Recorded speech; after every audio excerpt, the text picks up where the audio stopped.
Naam, ahlan wa sahlan, marhaban popote hapo ulipo mpenzi mtazamaji. Tarehe 9 mwezi wa 4 mwaka 2022. Natumai kwamba umeanza wikendi yako vema. Nami pia namshukuru Maulana. Karibu kwenye jukwaa hili la Dira ya Magwiji. Nikufahamishe mengi tuliokuandalia toka chumba chetu cha habari. Taarifa za humu nchini, za kimataifa na vile vile kuna mwenzangu amekuja kuungana nami kwenye jukwaa hili la Dira ya Magwiji. Nitamuita Gwiji. Atakuletea taarifa za spoti hapo baadaye. Nitakueleza ni nani. Haya, basi kabisa tupate kwanza vidokezo kisha taarifa zenyewe kwa ukamilifu. Usibanduke hapo ulipo.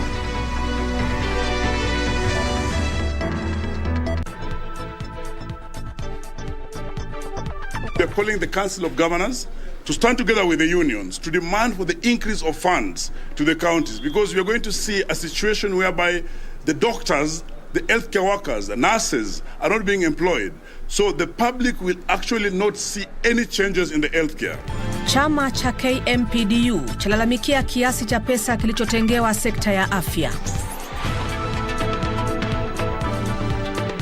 Spika wa bunge la kitaifa Justin Muturi akosoa serikali kwa kujaribu kushurutisha nchi kufuata mkondo mmoja wa kisiasa. Na bondia David Karanja anyakua hit squad nishani ya dhahabu katika kitengo cha uzani wa fly kwenye mashindano ya ndondi ya kanda ya 3.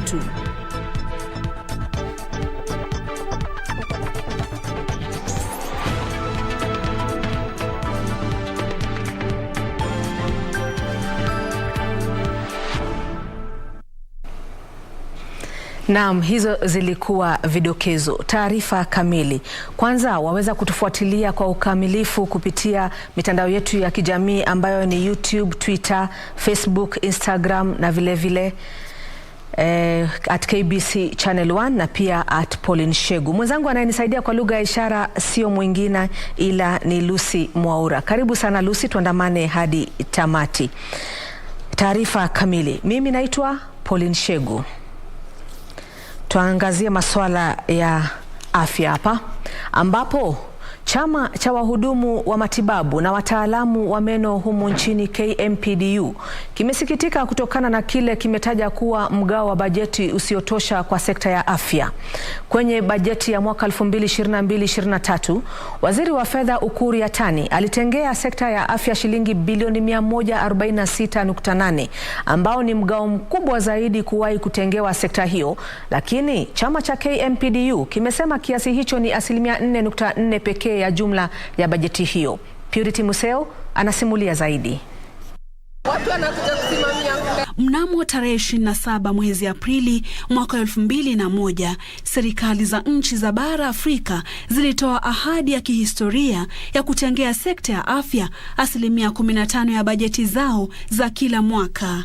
Ahadi hii ilifahamika kama Azimio la Abuja. Kenya ni miongoni mwa mataifa ambayo hayajaanza kutekeleza azimio hilo jinsi ilivyodhihirika wakati wa kusomwa kwa bajeti ya mwaka 2022 hadi 2023 siku ya Alhamisi. I propose to allocate $146.8 billion to the healthcare sector to support the various programs aimed at improving healthcare outcomes.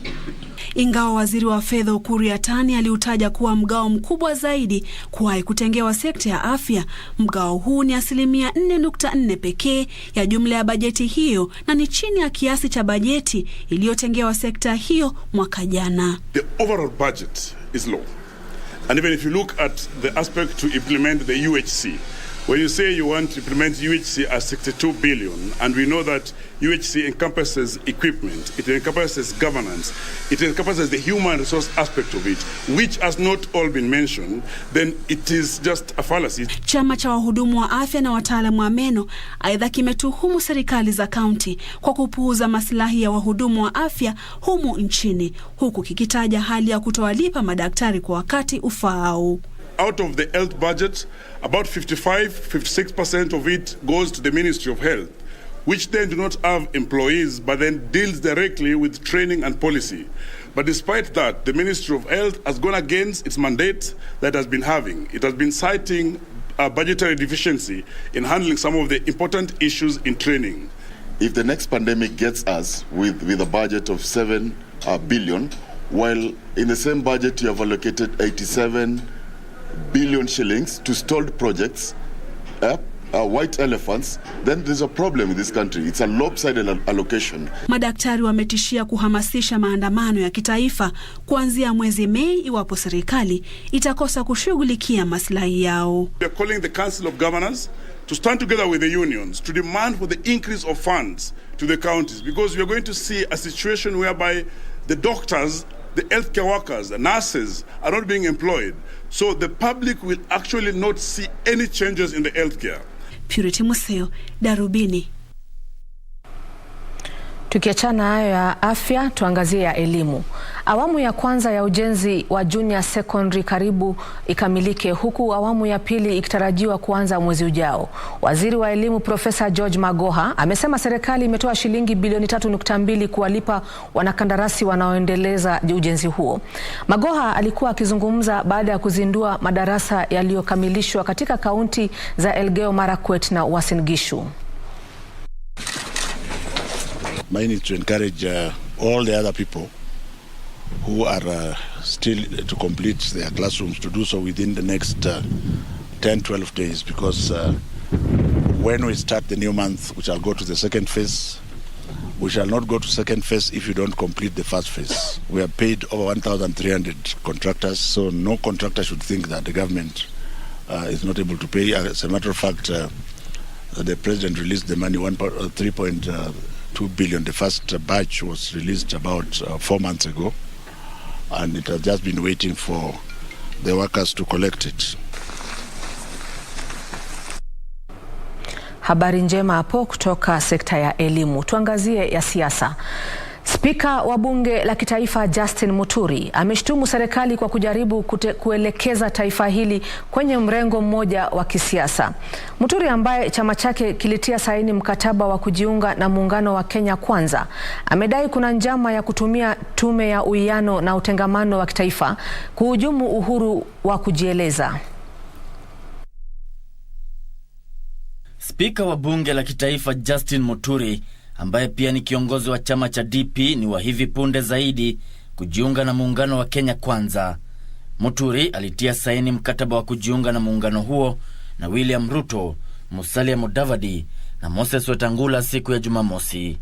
Muturi alishtumu serikali kwa kujaribu kuhujumu uhuru wa Wakenya.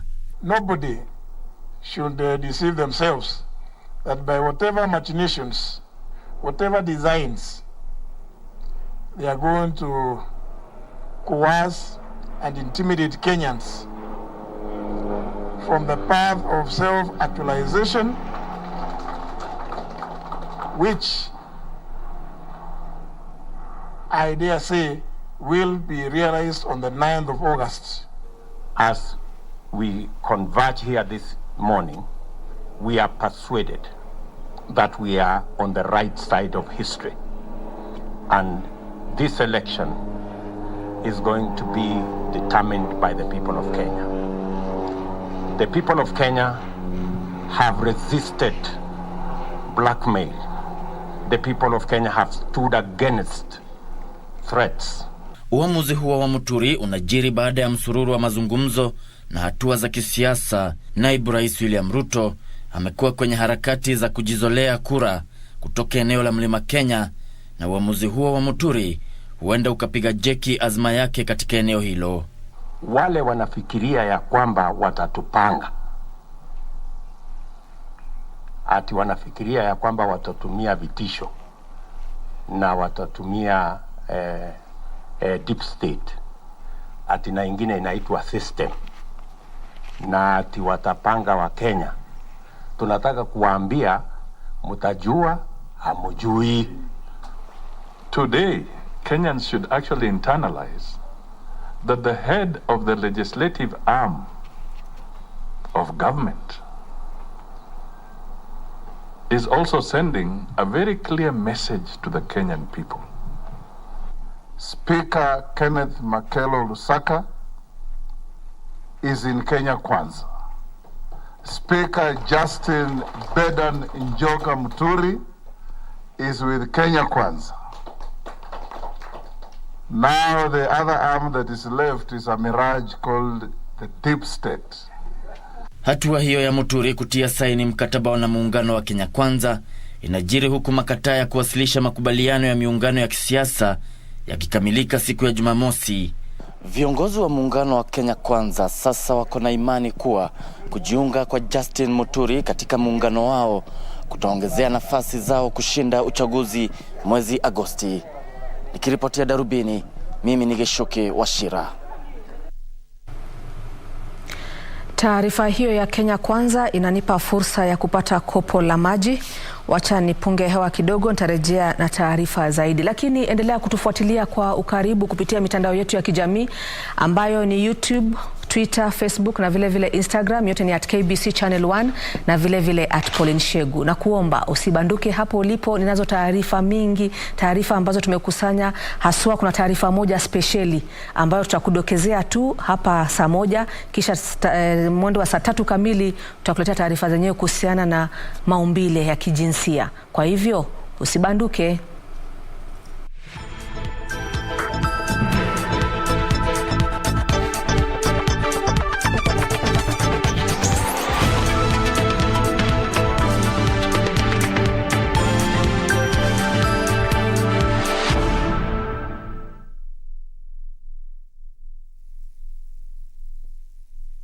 Ili kupata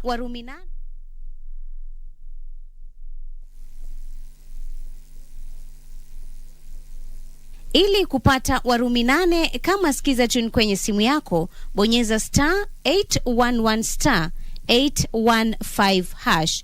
Nina hakika kwamba hakuna kinachoweza kukutenga na upendo wa Mwenyezi Mungu.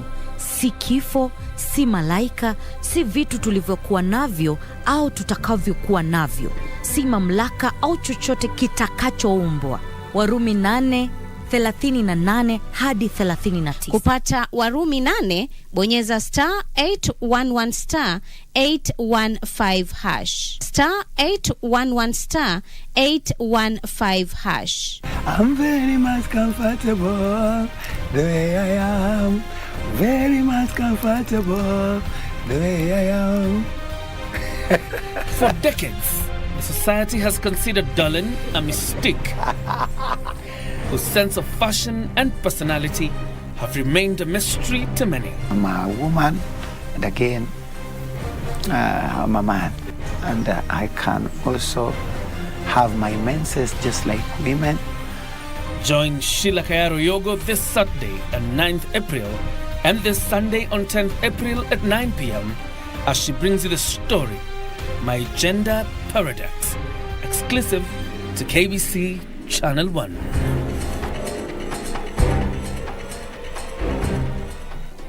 Do you have a new story to share with KBC? Get in touch swiftly on email news@kbc.co.ke or call 0723 892 654 or 0734 780 124.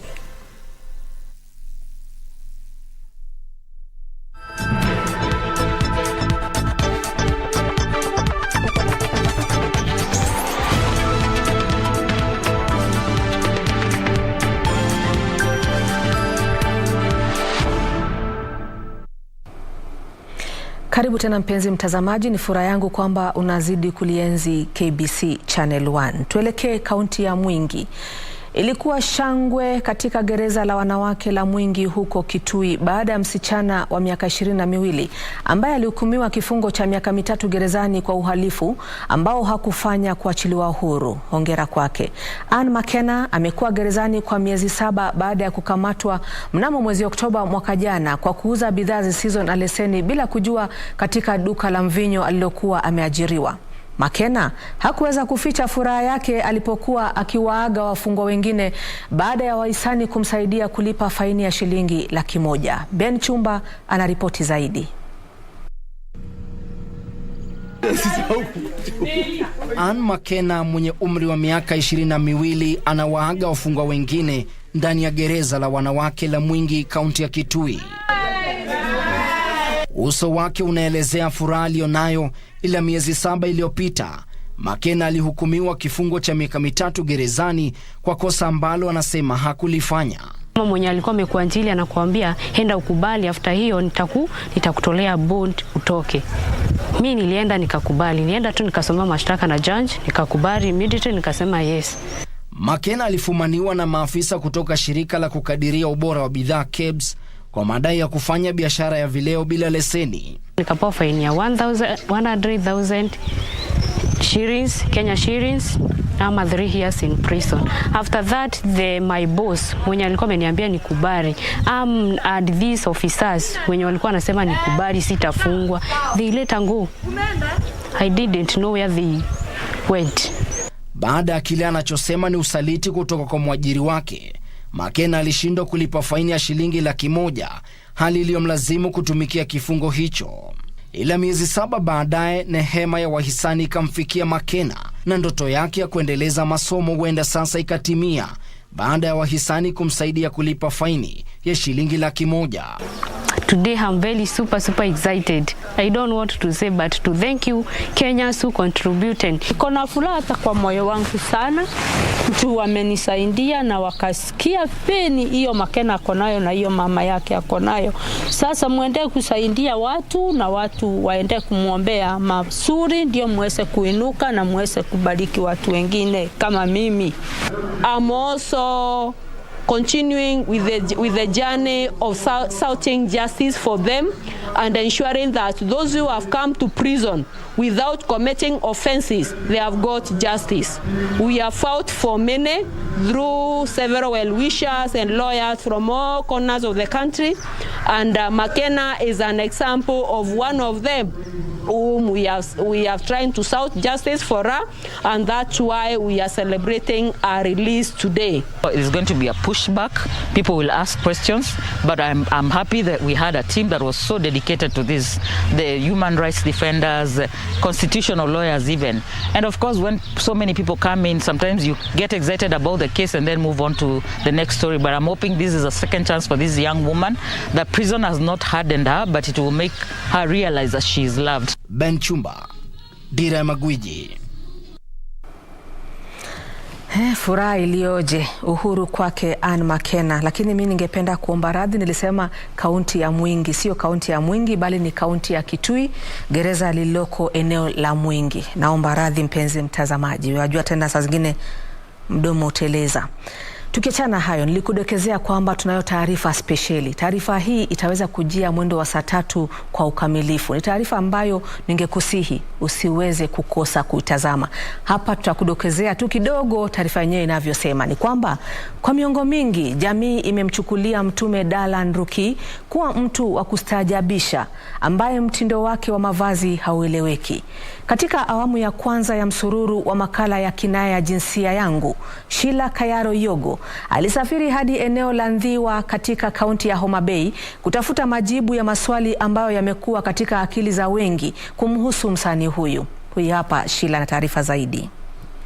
Ito tumwabararie gayoyo neo mwetene na tene nyuma.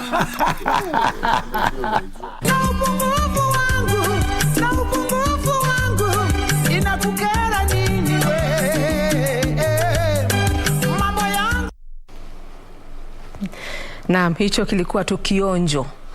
Ndio kwa maana nasema taarifa yenyewe ni spesheli, inahitaji muda kiasi ili uweze kuyasikia mengi kuhusiana na maumbile ya huyo msanii. Usikose kuungana naye Shila mwendo wa saa 3 ambapo atakuletea taarifa yenyewe kwa ukamilifu. Ni taarifa spesheli kuwa papa hapa KBC Channel 1. Tukiachana hayo, tuangazie masuala ya maharusi hapa ambapo maharusi 13 walifunga harusi kwenye hafla ya kufana iliyoandaliwa katika kanisa la Kitengela PCEA kaunti ya Kajiado. Harusi hiyo ilikuwa afueni kwa maharusi hao ambao walisikitika kutokana na gharama ya juu ya maisha ambayo imefanya kuwa vigumu kwa kila mmoja wao kufunga harusi binafsi. Jumamosi asubuhi, kanisa la PCA Kitengela kaunti ya Kajiado, shughuli hapa ni chungu nzima. It is always a joy for a lady to wed. And so I'm so very grateful to God. I'm so flabbergasted and joyous. I thank God. The reason we chose mass wedding is because it doesn't have a lot of stress compared to the other weddings. The church assists the couples in a few things, and the plans and the reception, and so it gives us an opportunity to solemnize our wedding without a lot of expenses. Maharusi waliamkia mojawapo ya siku njema zaidi maishani mwao. Maharusi 13 walifunga ndoa hapa. Umri mkubwa miongoni mwao akiwa na zaidi ya miaka 60 na ni kiziwi. Nimefurahi kwa sababu hii harusi tulivyotangaziwa kwamba tutafanyiwa harusi ya Jubilee, mimi ni mmoja wao ambaye nilifurahi sana baada kuzungumza na mke wangu na akakubali. Tukasema ni shukrani kwa Mwenyezi Mungu, maana tulikuwa tunadhania tutafanyia ndoa mwaka ujao, lakini kanisa ilivyojitolea basi tukasema asante Mwenyezi Mungu kwa sababu hii ni wakati mzuri sana. Reverend Murage Muraya aliyeongoza shughuli hii akitumia fursa hiyo kuwahimiza wanandoa ambao hawajaoana rasmi kuchukua fursa kama hii kuhalalisha ndoa zao. Tunataka tuwe na watu wengi kwa kanisa wale wanashiriki katika meza ya Bwana. Wanaume wengi wamekuwa nje kwa sababu hawakuwa wamefanya harusi, na hii ni njia moja ya kuwaigiza kwa kanisa. Nyimbo na densi kutoka kwa familia, jamaa na marafiki zikisheheni hapa. Zainab Said, Dira ya Magwiji.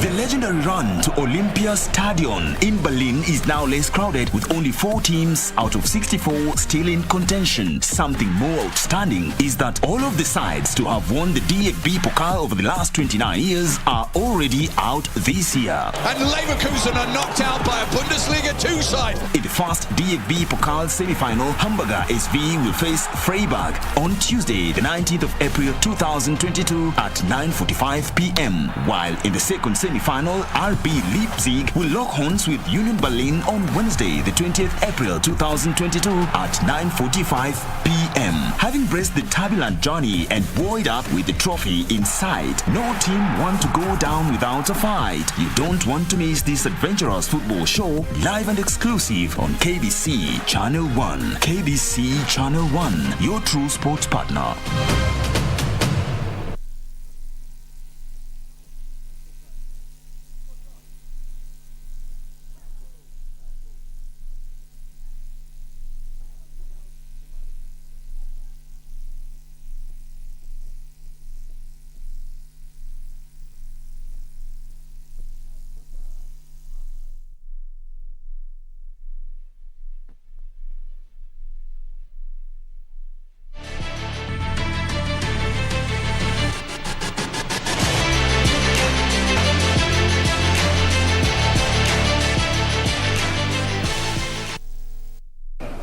Na mwelekezi wangu Muhika anasema ni wakati wa kuvuka kwenye safu ya spoti. Nilikuarifu kwamba ninaye mwenzangu gwiji mwenzangu, tulianza naye kitambo, baada ya miaka mingi amerejea tena kwenye jukwaa hili la Dira ya Magwiji. Atakuwa anakuletea taarifa za spoti kila Jumamosi pamoja nasi kwenye lugha hii ya Kiswahili.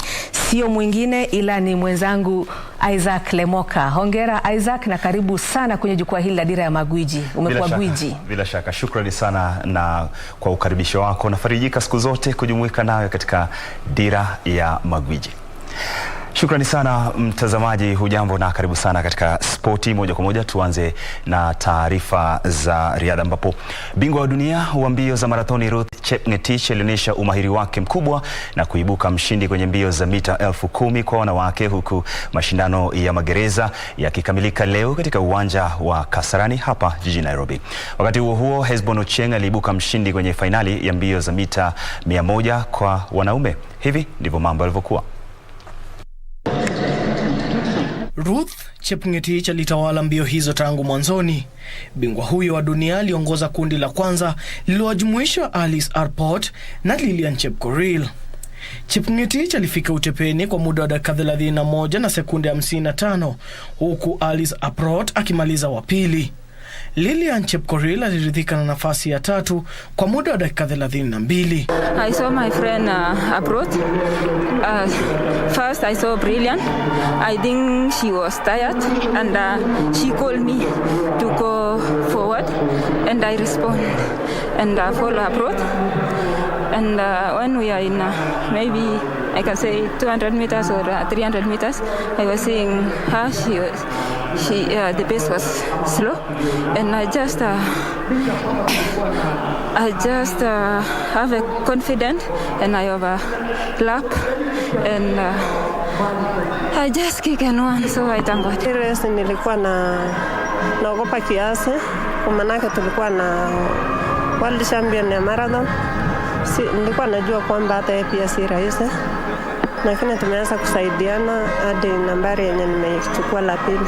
Katika mbio za mita 400 kwa wanaume, Moses Kimutai aliibuka mshindi mbele ya Vincent Koskei na Dennis Kimeu aliochukua nafasi za 2 na 3 mtawalia.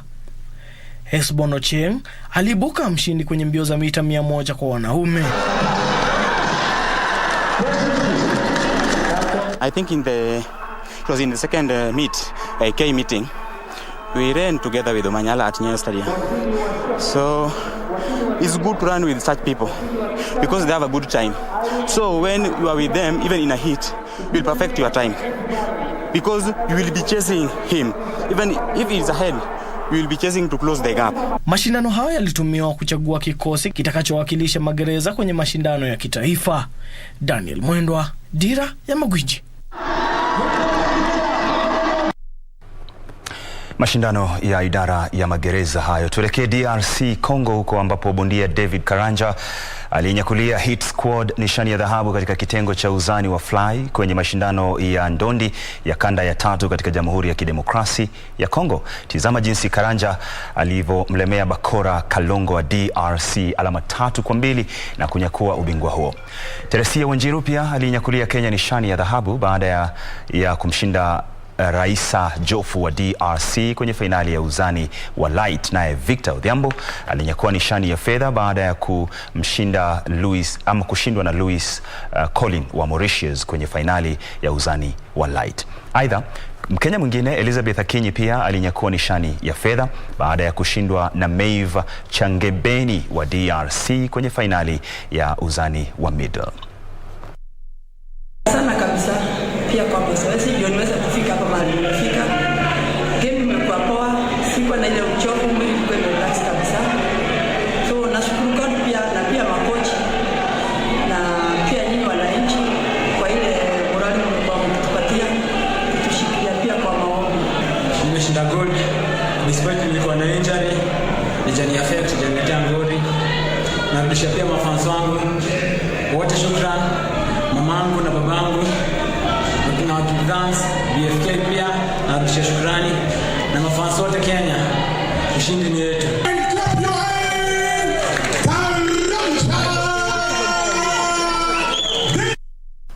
Naam, kongole zetu sana kwa mabondia hao waliofanya vizuri wakati ya fora huko DR Congo. Turejea hapa nchini. Kenya Police FC ilitoka sare ya bao 1-1 na Talanta FC kwenye mchuano wa ligi kuu ya soka humu nchini iliyochezwa katika uwanja wa Kasarani. Tizama jinsi mambo yalivyokuwa. Timu hizo zilizotanganishwa na alama 3 pekee ziliingia mchuanoni zikinuia kunyakua alama zote 3 ili kuimarisha matumaini ya kumaliza miongoni mwa timu bora ligini. Police FC ilifunga bao la kwanza katika dakika ya 69 kisha Talanta FC ikasawazisha katika dakika ya 88. Na kwenye mechi nyingine Bidco United ilitoka sare ya bao 1-1 na Posta Rangers. Kufuatia sare hiyo, Talanta FC sasa inashikilia nafasi ya 9 kwa alama 33 huku Police FC ikiwa katika nafasi ya 11 kwa alama 29. Kakamega Homeboyz ingali inaongoza msururu huo mbele ya Tusker FC, Nairobi City Stars, Gor Mahia na Posta Rangers zinazokamilisha orodha ya timu 5 bora ligini.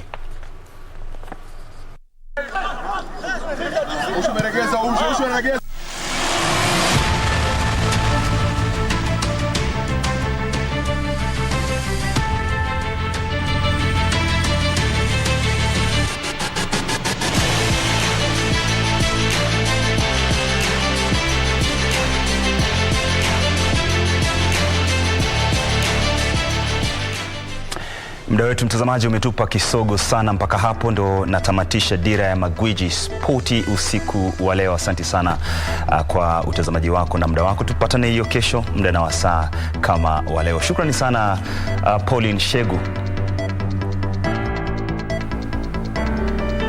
Shukran sana Lemoka kwa taarifa hizo za spoti. Basi mpenzi mtazamaji, kwa niaba ya wote waliofanikisha taarifa hizi za Dira ya Magwiji na wewe hapo ulipo, nasema ni asante. Kwa niaba ya Isaac Oguda, Betty, Esther, wahusika wote kwenye studio hii, nasema ni asante kwa muda wenu. Tupate utabiri wa hali ya hewa, na pia namshukuru Lucy Mwaura ambaye ametusaidia kwa lugha ya ishara. Hadi wakati mwingine, Mola akikubali tena tupatane weekend ijayo. Mimi naitwa Pauline, kwa heri.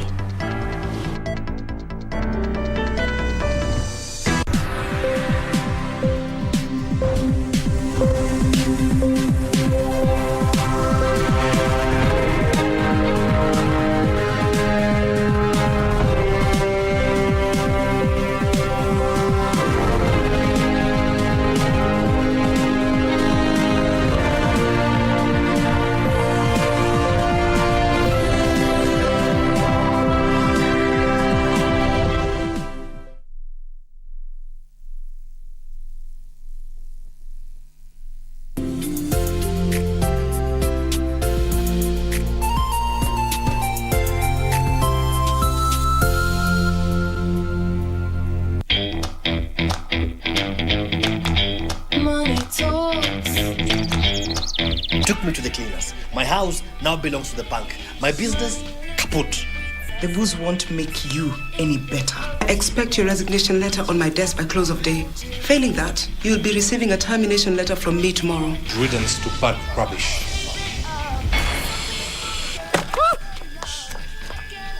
Please, I have money. I can pay you whatever you want. Please, let us go.